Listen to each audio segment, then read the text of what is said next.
Hi friends, మన పంటలను పురుగుల నుంచి రక్షించుకోవడానికి మందులను పిచికారీ చేయడం ఎంత ముఖ్యమో, అలాగే ఆ మందుల వలన మనకు ఎలాంటి హాని కలగకుండా మనల్ని మనం రక్షించుకోవడం కూడా అంతే ముఖ్యమో. మనం అఫీషియల్గా పీపీఈ కిట్స్ యూజ్ చేయకపోయినా కానీ మన దగ్గర ఉన్నంతలో అవైలబిలిటీని బట్టి ఈ విధంగా ఫుల్ షర్ట్, ఫుల్ ప్యాంట్ వేసుకొని ఆ తర్వాత తల, కళ్ళు, చెవులు, మూతి, ముక్కు, ఆ తర్వాత చేతులను ఈ విధంగా కవర్ చేసుకొని మందు మన పైన పడకుండా జాగ్రత్త తీసుకొని పిచికారీ చేసినట్లయితే మనకు దానివల్ల హాని కలగకుండా మనల్ని మనం రక్షించుకోవచ్చు. సో చాలామంది మేము చాలాసార్లు మందు స్ప్రే చేసినాం, మాకేం కాలేదు, ఏం కాదు అని చెప్పేసి అజాగ్రత్తగా ఉండకండి.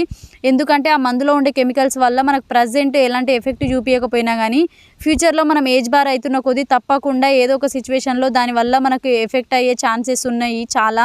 సో మందులు పిచికారీ చేసే అన్నలు ఎవరైతే ఉన్నారో దయచేసి జాగ్రత్తలు తీసుకొని మందులను పిచికారీ చేయండి. ఇంకా మందులు పిచికారీ చేసే వాళ్ళు మీకు తెలిసిన వాళ్ళు ఉంటే ఈ వీడియోని వాళ్ళకి షేర్ చేయండి. Thank you.